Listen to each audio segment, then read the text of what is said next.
Hello students, कैसे हैं आप सभी। Stay safe, stay home. शुरुआत करते हैं आज के वीडियो की, आज के अपडेट्स की। उससे पहले हम ये देखते हैं कि जो लास्ट हमारा असाइनमेंट था हेलीकॉप्टर मनी से related, what is helicopter money. मेरे पास बहुत सारे रेस्पॉन्सेज आए। बहुत अच्छा लगा मुझे ये जानकर कि आप लोग काफ़ी ज़्यादा अवेयर हैं इन तरीके के टर्म से, क्योंकि ये काफ़ी ज़्यादा इंपॉर्टेंट है। बिकॉज फ्यूचर एग्ज़ाम्स में 99% श्योरिटी है कि इस तरीके के टर्म्स को इस्तेमाल किया जाएगा या क्वेश्चन बनाकर पूछा जाएगा। मैं अपने तरीके से थोड़ा सा ब्रीफ कर देता हूँ व्हाट इज़ हेलीकॉप्टर मनी। प्रधानमंत्री मोदी जी द्वारा जब सत्ता संभाली गई थी, तब एक न्यूज़ इस तरीके की फेक न्यूज़ मार्केट में चली थी कि प्रधानमंत्री मोदी जो वो सभी के अकाउंट में कुछ पैसा डिपॉजिट करवाएंगे। लेकिन अब ऐसा कुछ इस तरीके का हुआ कि वो जो बात है वो मार्केट के लिए किसी तरह से सच होती दिख रही है। ठीक है, मैं ये नहीं कह रहा कि डायरेक्ट प्रधानमंत्री मोदी या सरकार जो है वो सबके अकाउंट में पैसा डालेगी, लेकिन उसी तरीके का कुछ टर्म या उसी तरीके की कोई बात हेलीकॉप्टर मनी से जुड़ी हुई है। देखते हैं ये है क्या। यहाँ एक छोटी सी हमारे पास में definition. This is an unconventional monetary tool aimed at the bringing a flagging economy back on track. It involves printing large sum of money and distributing it to the public. American economist Milton Friedman coined this term. It basically denotes a helicopter dropping money from the sky. Friedman used the term to signify unexpectedly dumping money onto a struggling economy with the intention to shock it out of a deep slump. Under such a policy, a central bank directly increase the money supply and via the government distribute the new cash to the population with the aim of boosting demand and inflation. Suppose करिए कि कभी ऐसा हो कि घर के ऊपर से या हम कहीं बाहर हैं और हेलीकॉप्टर ऊपर से गुजरा और उससे कुछ नोट जो हैं वो कुछ पैसा जो है ज़मीन पर आकर गिर जाए। कितना अनएक्सपेक्टेड सा और कितना हैप्पी मोमेंट वो होगा। कुछ इसी तरीके की वजह से मिल्टन फ्रेडमैन के द्वारा एक टर्म डिनोट कर दिया गया, दे दिया गया, जिसको नाम दे दिया गया हेलीकॉप्टर मनी। अब होगा क्या, जैसे मान लीजिए अगर आपको फ्री में कहीं से कुछ पैसा मिला, जैसे ही आपके पास में ये मनी आई, आप ऑटोमेटिकली अपनी परचेजिंग पावर को मार्केट में इंक्रीज़ कर देंगे या आप ज़्यादा चीज़ें खरीदना शुरू कर देंगे। जैसे मान लीजिए आपके पास 50 रुपये हैं, लेकिन कहीं आप रास्ते में जा रहे हैं और आपको 500 का नोट मिल जाए, तो आप ऑटोमेटिकली क्या करेंगे, अपनी परचेजिंग पावर को इंक्रीज़ कर देंगे। किसी भी तरह से उन 500 रुपये को खर्च करने की बात की जाएगी मार्केट में। उससे होगा क्या, इन्फ्लेशन की रेट और डिमांड ऑटोमेटिकली मार्केट में क्या हो जाएगी, बढ़ जाएगी। सरकार भी अभी यही चाहती है, आने वाले समय में गवर्नमेंट भी यही चाहती है कि मार्केट में डिमांड और इन्फ्लेशन जो है परसेंटेज वाइज थोड़ा सा इंक्रीज़ हो जाए, क्योंकि कोविड-19 के कारण डिमांड जो है वो लगातार घटती चली जा रही है। अब डिमांड अगर लगातार घटती चली जाएगी तो इकोनॉमी लगातार घटती चली जाएगी।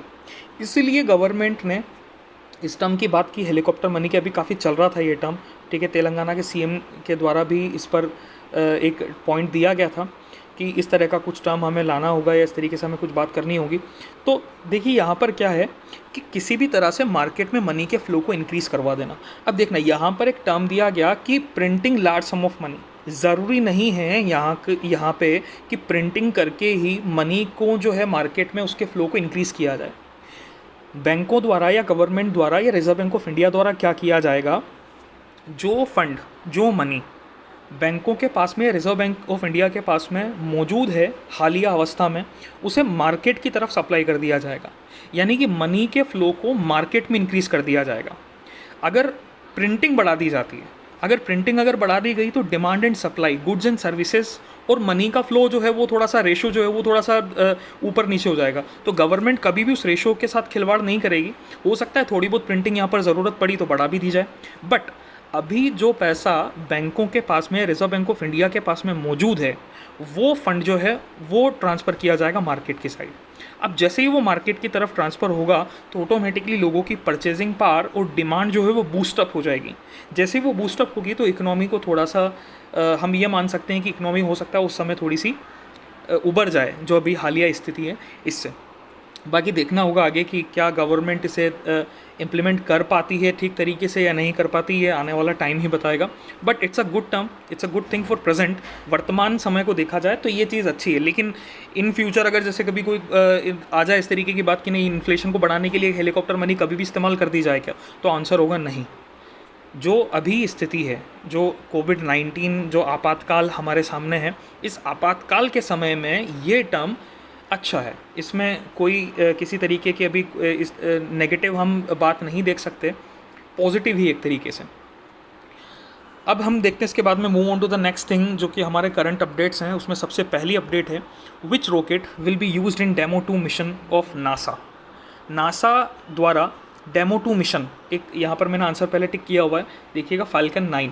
नासा द्वारा डेमो 2 मिशन के लिए कौन से रॉकेट का इस्तेमाल किया जा रहा है, तो आंसर है हमारे पास में यहाँ पर फाल्कन 9। दोस्तों नासा और स्पेस एक्स, ठीक है, स्पेस एक्स, इसका नाम आपने सुना हुआ होगा, स्पेस एक्स।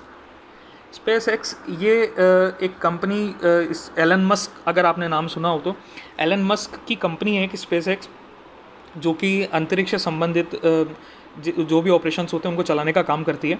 तो स्पेस एक्स और नासा मिलकर क्या कर रहे हैं, अंतरिक्ष में यात्रियों को भेजने का जो पुराना एक ऑपरेशन जिस पर बात चल रही थी, उसे एग्जीक्यूट करने की तैयारी चल रही है। इसलिए 27 मई 2020 को अंतरिक्ष यात्रियों की उड़ान को लॉन्च किया जाएगा। यहाँ पर दोस्तों ध्यान रखना, 27 मई 2020, 27 मई 2020 को जो भी स्पेस के अंदर जो भी पैसेंजर्स वगैरह हैं उनको भेजा जाएगा। तो उसके लिए जो लॉन्चिंग प्रोग्राम चलाया गया उसका नाम दिया गया डेमो 2 मिशन, ठीक है। और इसमें जो रॉकेट इस्तेमाल किया जा रहा है दैट इज़ फाल्कन 9। ये बहुत शक्तिशाली एक रॉकेट है जिसको ऑपरेट किया जाता है स्पेस एक्स के द्वारा।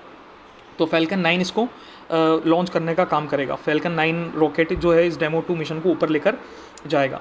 Move on to the next question, recently by which Indian two wheeler brand Norton Motors is acquired, ठीक है। नॉर्टन मोटर्स नाम की एक कंपनी, इसका अधिग्रहण किस भारतीय कंपनी के द्वारा किया गया, तो यहाँ पर आंसर हम देख लेते हैं पहले, TVS इंडिया, TVS मोटर्स, ठीक है। दोस्तों ध्यान रखना, भारत की अग्रणी दोपहिया वाहन कंपनी TVS मोटर्स के द्वारा UK की एक कंपनी है जिसका नाम है नॉर्टन मोटर्स, तो इसका अधिग्रहण किया गया। 122 साल पुरानी ये कंपनी है नॉर्टन मोटर्स, तो इसका अधिग्रहण जो है वो पूरी तरह से कर लिया गया है TVS इंडिया के द्वारा। इसके अधिग्रहण के लिए 16 मिलियन पाउंड, ठीक है, 16 मिलियन पाउंड का एक पूरा सौदा हुआ है। ध्यान रखिएगा अमाउंट, जो 16 मिलियन पाउंड, ठीक है, 16 मिलियन पाउंड की ये डील है जिसके तहत नॉर्टन मोटर्स जो है वो पूरी तरह अंडर कंट्रोल्ड हो जाएगी TVS इंडिया के, ठीक है। ध्यान रखिएगा TVS इंडिया की स्थापना 1978 में हुई थी दोस्तों, ध्यान रखिएगा। तमिलनाडु में चेन्नई के अंदर इसका हेडक्वार्टर है TVS इंडिया का। 1978 में इसकी स्थापना हुई थी और तीसरी सबसे बड़ी कंपनी है भारत की, ठीक है। अगर बात की जाए तो भारत की तीसरी सबसे बड़ी कंपनी है दोपहिया वाहनों की, अगर हम बात करें तो, ठीक है। Move on to the next question, headquarter of Lakshmi Vilas bank is situated in which city. ध्यान रखिएगा दोस्तों, लक्ष्मी विलास बैंक का हेडक्वार्टर है चेन्नई में। लक्ष्मी विलास बैंक एक बहुत पुराना 1926 में इस्टाब्लिश हुआ एक ओल्ड प्राइवेट सेक्टर का बैंक है और काफ़ी एक प्रॉफिट जनरेटिंग बैंक बोला जाता है Lakshmi Vilas bank in the south India. तो ध्यान रखिएगा लक्ष्मी विलास बैंक जो है इसका भी हेडक्वार्टर कहाँ पर है, चेन्नई में है लक्ष्मी विलास बैंक। और अभी इससे पहले वाला जो क्वेश्चन हमने देखा तो उसमें TVS इंडिया का नाम आया था, TVS मोटर्स, तो दोनों का ही हेडक्वार्टर जो है that is in Chennai. Move on to the next question, what is the new date of Tokyo Olympics is declared. दोस्तों जैसा कि आपको याद होगा कि कोविड-19 के कारण बहुत सारे टूर्नामेंट्स जो हैं उनको रद्द कर दिया गया या आगे की तरफ थोड़ा सा ट्रांसफ़र कर दिया गया कि अभी नहीं होंगे, इनको बाद में जो है कंडक्ट कराया जाएगा। तो उसी के तहत जो टोक्यो ओलंपिक्स है इनकी भी नई डेट जो डिक्लेयर की गई थी दैट इज़ 23 जुलाई 2021, 23 जुलाई 2021। ध्यान रखना दोस्तों, 23 जुलाई 2021 ये टोक्यो ओलंपिक्स की नई डेट है, ठीक है। Move on to the next question, clouded leopard national park is situated in which state, ठीक है। क्लाउडेड लेपर्ड नेशनल पार्क जो है ये किस राज्य में स्थित है, भारत के किस राज्य में क्लाउडेड लेपर्ड नेशनल पार्क स्थित है? सिक्किम, अरुणाचल प्रदेश, त्रिपुरा, नागालैंड, नन। आंसर देख लेते हैं यहाँ पर, द आंसर इज त्रिपुरा। ध्यान रखना दोस्तों, clouded leopard national park is situated in Tripura. खासियत सिर्फ इसकी यहाँ पर इतनी सी है कि गेंडों के लिए, जंगली गेंडों के लिए प्रसिद्ध नेशनल पार्क है और बहुत छोटे से एरिया में फैला हुआ नेशनल पार्क है। लगभग 5.1 किलोमीटर स्क्वायर के एरिया में फैला हुआ नेशनल पार्क है, तो कोई ज़्यादा बड़ा नेशनल पार्क नहीं है। और अगर नेचर वाइज देखा जाए तो नेचर ब्यूटी जो है यहाँ की वो बहुत अच्छी मानी जाती है क्लाउडेड लेपर्ड की, that is situated in Tripura. Move on to the next question, world liver day observed on, ठीक है। ध्यान रखिएगा दोस्तों, world liver day is celebrated on 18th of April, ठीक है, 18 अप्रैल को जो है वर्ल्ड लिवर डे मनाया जाता है। Move on to the next question, sorry I am correcting myself here. World liver day, यहाँ पर जो हम आंसर इसका देखेंगे दैट इज़ नन, ठीक है, it is my bad, it is not 18, it is 19th of April, ठीक है, ध्यान रखिएगा दोस्तों, 19 अप्रैल यानी कि कल वर्ल्ड लिवर डे था। 18 अप्रैल को हम वैसे भी पहले देख चुके थे। वर्ल्ड हेरिटेज डे जो है वो 18th ऑफ अप्रैल को है। 18th ऑफ अप्रैल को world heritage day, 19th of April को जो है वो वर्ल्ड लिवर डे, यकृत दिवस मनाया जाता है, ठीक है। Move on to the next question, what is the maximum tenure of commercial paper. Commercial paper दोस्तों एक सिक्योरिटी है, बैंकिंग सिक्योरिटी, तो इसके मैक्सिमम टेन्योर की बात की गई है। तो कमर्शियल पेपर का maximum tenure that is 364 days. ध्यान रखिएगा, कमर्शियल पेपर जो होते हैं इनका मैक्सिमम टेन्योर जो होता है दैट इज़ 364 डेज, 364 दिन। और अगर मिनिमम टेन्योर पूछा जाए तो दैट इज़ 7 डेज, ठीक है, ध्यान रखना, 7 डेज टू 364 डेज, ये टेन्योर है कमर्शियल पेपर का। मिनिमम अगर पूछा जाए 7 दिन, मैक्सिमम अगर पूछा जाए 364 दिन। ये प्रतिभूतियाँ होती हैं जिनके द्वारा मार्केट से फंड जनरेट करने की बात की जाती है, यानी कि मनी के फ्लो को जो ऊपर नीचे किया जाएगा वो कमर्शियल पेपर उसमें एक बहुत बड़ा रोल प्ले करते हैं, ठीक है। ऐसा कि हम क्लासेस में कई बार देख भी चुके हैं इनके बारे में। Move on to the next question, what is the duration of lower circuit in capital market. पहले हम यहाँ पर आंसर देख लेते हैं, 45 minutes. Now what is lower circuit. अभी रिसेंटली जब अगर हम बात करें 23 ऑफ मार्च की, तो क्या हुआ था यहाँ पर कि शेयर मार्केट जो है वो लगातार स्लो डाउन पे जा रहा था, यानी कि लगातार कोविड-19 के कारण या बहुत सारी इस तरीके की प्रॉब्लम्स सामने आई थी, ट्रेड जो है वो इफ़ेक्ट हो गया था बहुत बड़े लेवल पे, तो लगातार जो कैपिटल मार्केट है वो डाउनफॉल पे जा रहा था।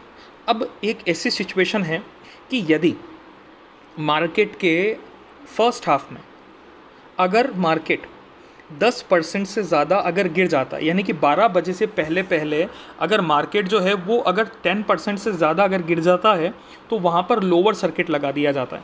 यानी कि लोअर सर्किट लगाने का मतलब क्या हो गया कि 45 मिनट के लिए बाज़ार को बंद कर दिया जाता है। ध्यान रखना दोस्तों, अगर 10% से ज़्यादा, 10-15% से ज़्यादा अगर गिरावट मार्केट में आ जाती है इनिशियल आवर्स में ही, ठीक है, फर्स्ट हाफ में ही, 12 बजे तक की ही बात अगर यहाँ पर की जाए तो इतनी सी देर में अगर मार्केट जो लगातार स्लो डाउन हुआ तो उसे लोअर सर्किट बोल दिया जाएगा। और इसी का अपोजिट होता है अपर सर्किट। अपर सर्किट में भी कुछ इसी तरीके की बात कि यदि मार्केट जो है वो इनिशियल स्टेज पे ही इतना तेज़ी से बढ़ जाए तो भी मार्केट को रोक दिया जाता है, तो वहाँ पर अपर सर्किट और लोअर सर्किट। तो यहाँ पर जो ड्यूरेशन है वो हम यहाँ पर देख रहे हैं लोअर सर्किट के लिए कि लोअर सर्किट जो है वो कितनी देर के लिए लगेगा, 45 मिनट के लिए लगता है। याद रखना, जब कभी भी मार्केट स्लो डाउन पे जाता है 10% अबव अगर मार्केट में स्लो डाउन आ जाए इनिशियल आवर्स में ही, तो उसे क्या बोल दिया जाएगा, लोअर सर्किट लगाना। यानी कि 45 मिनट्स के लिए मार्केट में ट्रेडिंग को ब्लॉक कर दिया जाता है, रोक दिया जाता है, ठीक है, ध्यान रखिएगा। Move on to the next question, what is F in SWIFT in banking. Answer देख लेते हैं, that is financial. Now what is SWIFT, society for world wide inter bank financial telecommunication. ध्यान रखिएगा, full form society for world wide inter bank financial telecommunication. क्या है ये, विदेशों से भारतीय बैंकों का जो भी लेन देन चलता है वो सब जिस कोड पर चलेगा उस कोड को हम कहते हैं स्विफ्ट कोड, ठीक है, ध्यान रखिएगा। 8 to 11 डिजिट का एक कोड है, याद रखिएगा, 8 to 11 डिजिट कोड होता है एक, 8 to 11 डिजिट कोड, 8 से 11 अंकों का एक कोड होता है जिसके ज़रिए विदेशों से या विदेशी बैंकों से भारतीय बैंकों तक कोई भी लेन देन जो किया जाएगा तो वो स्विफ्ट कोड पर किया जाता है, ठीक है। Society for world wide inter bank financial telecommunication, ठीक है, याद रखिएगा। ब्रसल्स में इसका हेडक्वार्टर है। Brussels is the capital of Belgium, ठीक है, बेल्जियम की राजधानी है ब्रसल्स। वहाँ पर इसका लाहल्प नाम की एक जगह है वहाँ पे, तो लाहल्प में इसका मुख्यालय है स्विफ्ट का, ठीक है। स्विफ्ट इंडिया चेयरमैन जो हैं is Arundhati Bhattacharya, farmer SBI chairperson. SBI की पूर्व अध्यक्षा श्रीमती अरुंधति भट्टाचार्य जो हैं वो स्विफ्ट इंडिया की चेयरमैन हैं, ध्यान रखिएगा। Move on to the next question, Vientiane is the capital of which country, ठीक है, वियनशिएना जो है ये किस देश की राजधानी है? यहाँ पर हम आंसर देख लेते हैं पहले। Vientiane is the capital of Laos. ठीक है दोस्तों, ध्यान रखिएगा, लाओस की कैपिटल है वियनशिएना। आज के अपडेट्स का या आज के क्वेश्चंस का मेन जो मकसद था वो थोड़ा सा कुछ मिक्सअप इस तरीके से था कि हम यहाँ पर स्टैटिक के क्वेश्चंस भी लगातार देख के चलेंगे कि कंट्री, नेशनल पार्क या इस तरीके के जो भी स्टैटिक जो भी टर्म्स होंगे, हेडक्वार्टर्स वगैरह हो गए, बुक्स एंड ऑथर्स वगैरह जो हो गए, इनको हम लगातार लेकर चलते रहेंगे। ठीक है, तो आज का जो अपडेट था that was quite based on static GK. ठीक है दोस्तों, आज के 10 क्वेश्चंस हमारे सामने ये थे, इनको थोड़ा सा रिवाइज़ करिएगा, देखिएगा, रिपीट करते रहिए लगातार। ठीक है, और बने रहिए ताकि लगातार आपको जो है अपडेट्स मिलती रहें इन चीज़ों की, क्योंकि ये क्वेश्चंस आने वाले एग्ज़ाम्स के लिए काफ़ी ज़्यादा इंपॉर्टेंट हो सकते हैं। ठीक है, हम डायरेक्टली नहीं बोल सकते कि यही क्वेश्चन एग्ज़ाम में आएंगे, लेकिन इतना ज़रूर कह सकते हैं कि अगर इस तरीके के क्वेश्चंस पर हमारा ध्यान रहे तो हमें बहुत सारी चीज़ें एग्ज़ाम में देखने को मिल सकती है। नेक्स्ट वीडियो में देखेंगे नेक्स्ट अपडेट्स जो भी होंगी। ठीक है दोस्तों, तब तक के लिए धन्यवाद, ध्यान रखिएगा अपना, सतर्क रहें, सुरक्षित रहें।